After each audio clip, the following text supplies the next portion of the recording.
Bien, Vero, muchas gracias. Es momento ahora de abrir la segunda entrevista de esta mañana. Recibimos al presidente del PIT-CNT, a Marcelo Audala. Bienvenido, Audala. Muchas gracias por la invitación. Gracias por venir. Bueno, en un ratito se va a reunir con la precandidata del Partido Colorado, Carolina H., en la central sindical. ¿Esto significa que van a empezar una serie de reuniones con todos los precandidatos? Nosotros lo que hemos decidido es que cuando los precandidatos se defina que son candidatos, el PIT-CNT va a dialogar con todos desde el punto de vista de acercar sus perspectivas programáticas también para escuchar las opiniones.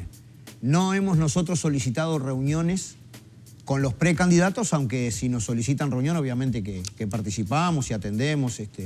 En este caso, el punto tiene que ver con un planteo que, en primer lugar, empezó a desarrollarse a través de los consejos de salario, en la negociación colectiva. El Zunca, la UNRWA lograron avances en materia de reducción de la jornada de trabajo sin reducción del salario. Se hizo público un planteo, digamos, el 1 de mayo del año pasado, que con la actual revolución tecnológica, con las ganancias que se están desarrollando en materia de productividad, estaba bueno pensar si las mismas no podían ser también repartidas con la parte trabajadora, por ejemplo, a través de la reducción de la jornada sin reducción del salario, y eso inmediatamente tuvo un impacto público positivo porque se presentó un proyecto de ley en el Parlamento por parte del Frente Amplio. Ahora, más recientemente, Viera, también precandidato del Partido Colorado, ha dicho su acuerdo con esta perspectiva.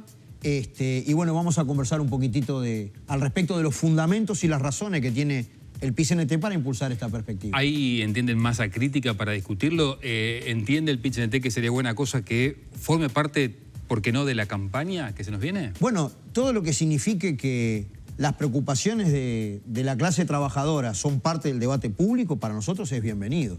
Por cierto, porque en definitiva el movimiento obrero se para desde el punto de vista de defender el trabajo de calidad, de defender una línea de desarrollo incluyente de la gente. No se puede discutir el problema de la pobreza infantil, por ejemplo, sin hablar de la diversificación de la matriz productiva o los cambios que nosotros venimos impulsando en materia de seguridad social. Y bueno, en ese marco estamos ante una muy profunda revolución tecnológica.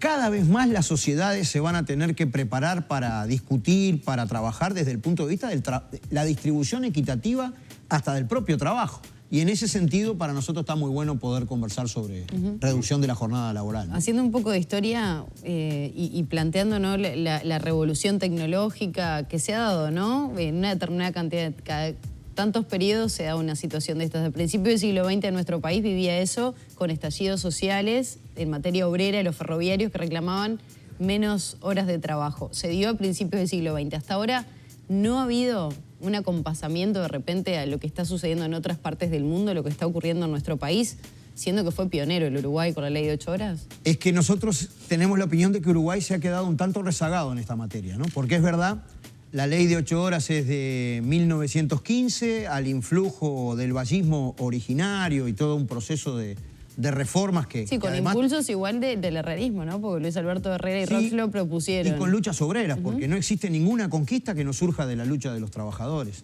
En este punto, prácticamente, está misturado con la propia historia del movimiento obrero. El primer planteo independiente que surge de la clase trabajadora en Inglaterra, cuando la revolución industrial originaria hacía que la gente trabajara 14, 16 horas, eran dos puntos centrales, que era el sufragio universal y la reducción de la jornada de trabajo. Y esto fue cuando el movimiento cartista recolectaba firmas. Qué interesante que nosotros estamos ya entrados en el siglo XXI y de alguna manera utilizando el mismo método atrás de estos planteos. Entonces, para mí, son cuestiones que hacen avances civilizatorios, ¿no? Es decir, pero se podría aplicar a todas las ramas de actividad. Cuando uno consulta por ejemplo, la Confederación Empresarial, se señala que, bueno, no es una discusión para este momento y que tampoco se puede hacer tabla rasa para todas las profesiones. Una cosa es un trabajo que puede hacerse, por lo menos intermitentemente, a distancia, y otro es un trabajo presencial, ¿no? Por ejemplo. Es que los sectores empleadores,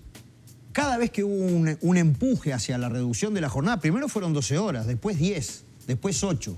Ahora Uruguay inclusive está quedando rezagado en el marco de la región con respecto a cuáles son las los horarios semanales de trabajo en cada país, los horarios diarios, digamos. Nosotros vamos a hacer una investigación de derecho comparado, digamos, en la región para ver cómo está Uruguay con respecto a eso, y la presunción que tenemos es que Uruguay está bastante rezagado en esa materia. Pero el sector empleador, cada vez que hubo un empuje de repartir las ganancias de productividad con reducción de la jornada, lamentablemente se opuso siempre, ¿no? Es decir, no es nuevo.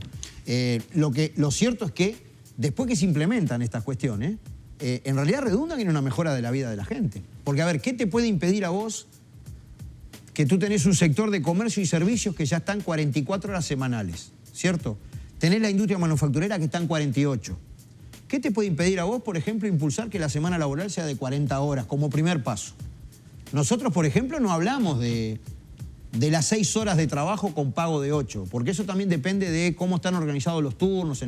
Pero establecer un parámetro general, que la jornada diaria no puede ser más de tantas horas, y además establecer un parámetro en donde la misma semana laboral sea de 40 horas semanales, con pago de 48, cuando la productividad, naturalmente, que se revolucionó enormemente desde la ley de 8 horas y las 48 horas semanales, yo creo que nadie va a dejar su actividad por una cuestión de este tipo. Y la gente a su vez rinde más en el trabajo, ¿no? Es decir, la propuesta nuestra tampoco implica trabajar menos, sino poder organizar las cosas de una manera más adecuada. Ahora, la reforma de la Seguridad Social, si prospera la iniciativa del Frente Amplio, se habla de catástrofe, por ejemplo, lo dijo el precandidato Delgado. Los catedráticos de Derecho Administrativo dicen que si se aprueba esto, va a haber una andanada de juicio contra el Estado y se van a ganar. Los economistas dicen que es muy riesgoso, entre otras cosas, por las condiciones crediticias, el grado de inversor. Entonces, ante esta serie de argumentos, ¿qué dice el PIT-CNT? Tú dijiste Frente Amplio. No sé si te diste cuenta que planteaste... PIT-CNT, está bien. No, para mí hay, valga la redundancia, una posición catastrofista. Yo he escuchado algunos fundamentos que no tienen nada que ver con la realidad. En primer lugar, y esto se refleja en la opinión de la gente, ¿no? Han salido ahora algunas encuestas que un 80% de la gente está de acuerdo con que la base mínima jubilatoria sea por lo menos igual al salario mínimo nacional. Fíjate que bajo los gobiernos del Frente Amplio, ahora sí lo cito textualmente, se triplicó, digamos, la jubilación mínima. Y falta bastante menos, el tramo que falta para llegar al salario mínimo es menos. Yo no veo que pueda haber ninguna catástrofe con establecer, después de toda una vida de trabajo, que la gente por lo menos gane un salario mínimo, con lo cual, ojo, estamos hablando de un salario que no te da para vivir. Nosotros criticamos que en Uruguay, por encima de 500.000 trabajadores ganan menos de 25.000 pesos. Yo no creo en esas versiones catastrofistas. Para mí es acercar la seguridad social a que la misma sea un derecho humano fundamental. En realidad, la posición que adoptó el PIT-CNT, en cierta medida, es una posición defensiva de lo que hizo la coalición de gobierno con la ley 20.130. Es absolutamente injusto lo que ellos resolvieron. Fíjate que iniciaron un debate en función de dificultades financieras del Banco de Previsión Social. No incluyeron en la discusión todo digamos, la transferencia específica de recursos que se hace desde la sociedad y el Estado a las AFAP, porque las AFAP es un negocio redondo, ¿no? Es decir, tienen ahorro voluntario o forzoso hasta la ley, hoy por hoy obligatorio. Los gastos de administración se los hace el Banco de Previsión Social. Están cubiertos con el que paga las jubilaciones, que es el Banco de Seguro del Estado. Reciben ganancias de aportes de los trabajadores y todavía están pagando para un 60% de la población jubilaciones de 1.500 pesos. La mayoría la paga el Banco de Previsión Social. No es ninguna catástrofe. Que en definitiva nosotros organicemos tal cual solicita la Organización Internacional del Trabajo, que la seguridad social sea un asunto como derecho humano fundamental, no sujeto a lucro. Claro, yo no veo esa posición de la confiscación de esos dineros, esos ahorros personales que tienen los trabajadores en las AFAPs y esa zona de incertidumbre de qué pasaría con esos ahorros. Confiscación hay ahora. Si tú estás en una AFAP y querés ir a retirar tu dinero, no te dejan. Te dice que es con fines estrictamente jubilatorios. Bueno, señores, para los fines estrictamente jubilatorios en Uruguay, la Constitución de la República establece que hay un Banco de Previsión Social. ¿De qué confiscación están hablando cuando los confiscadores han sido ellos? Fíjate esta cuestión. Si prosperara esto, ¿qué pasaría entonces con el dinero que está en las AFAPs? Pero está recontra claro que del mismo modo que la administración anterior organizó un fideicomiso cuando trató la cuestión de los cincuentones, y esta misma ya para los cuarentones perjudicados por la ley 20.130, también organizó un fideicomiso. Los fondos que están en disposición de la SAFAP no van al PIS-CNT, como dicen algunos, que realmente subestimar y faltar el respeto a la inteligencia de la gente. Los fondos que están en la SAFAP van al Banco de Previsión Social a través de un fideicomiso en donde se establece toda la trazabilidad de los recursos que allí tenía la gente y donde además está establecido en la papeleta que nadie puede cobrar menos que lo que cobraba. Entonces, ¿de qué confiscación hablamos? Es realmente ir a un nivel de discusión que yo creo que subestima la inteligencia de la gente, ¿no? ¿Le sorprendió Perdón, ¿se eliminaría la SAFAP? ¿Y qué Sí. pasa con las inversiones? Todas esas cuestiones, ¿qué pasaría? El banco de ¿Se limitan automáticamente? hay dos elementos. El Banco de Previsión Social tiene que organizar y estudiar la transición de un régimen a otro, Exacto. pero además el Poder Ejecutivo entrante tiene 24 meses para desarrollar una ley que reglamente los resultados del plebiscito. Es decir, están todas las garantías Esas para que las cuestiones cosas se hagan estarían bien. por verse entonces. ¿Qué pasaría con las inversiones que tienen las SAFAP Y son todas realizadas? cuestiones a procesar, obviamente, porque todos queremos que se organice bien la seguridad social, todos queremos que, digamos, la sociedad salga bien parado de toda esta cuestión, ¿no? Trabajadores, juicio no van a hacer porque van a cobrar lo mismo. De los 18 países de 30 que abandonaron el camino del lucro privado y la SAFAP en la seguridad social, ninguno tuvo que enfrentar juicios del capital financiero privado. En la papeleta está establecido que no se puede reclamar lucro cesante, otras cuestiones. Yo creo que la sociedad uruguaya tiene el suficiente nivel de madurez para procesar bien estos cambios que son a favor de la gente, sin duda. ¿Se eliminan las inversiones que de alguna manera pueden ser rentables para conseguir cierto financiamiento? No, eso ¿Se entra... limita la edad para que se siga aportando? ¿De qué manera se subvenciona en definitiva la seguridad social del país? Y yo he dicho... Porque la tendencia mundial es a un aumento de la edad jubilatoria. Y Bueno. vimos el estallido en Europa, y vimos lo que pasó en Francia. Entonces, ¿por qué Uruguay iría a contramano de eso? No, la pregunta es ¿por qué tú tenés que trabajar toda la vida para después morirte de hambre? ¿Por qué la financiación de la seguridad social pasa por 5 años más de trabajo para cobrar menos? ¿Cuál es la solución? Y la solución es discutir la financiación. La solución es discutir una matriz productiva que aumente la productividad, que genere trabajo de calidad, que no sea eterno. Digamos que el trabajador aporta un 15% de su ingreso y el empleador un 7,5%. Y yo no lo digo al barrer para todos los empleadores. Hay pequeños y medianos propietarios de empresas que en realidad trabajan casi a la par que los trabajadores, pero acá hay grandes capitales que aportan menos de lo que está establecido, que están perdonados, porque hay un régimen tributario que perfora zonas francas, remesas de las transnacionales al exterior, falta de control de la evasión. Hemos tenido conversaciones con la gente del transporte carretero. El Banco Interamericano de Desarrollo, no se puede sospechar que el BID sea a favor del movimiento obrero. Dice que solamente en el sector del transporte carretero, que si rascás un poquitito hacia atrás en la cadena productiva, terminás en los agronegocios, ¿cierto?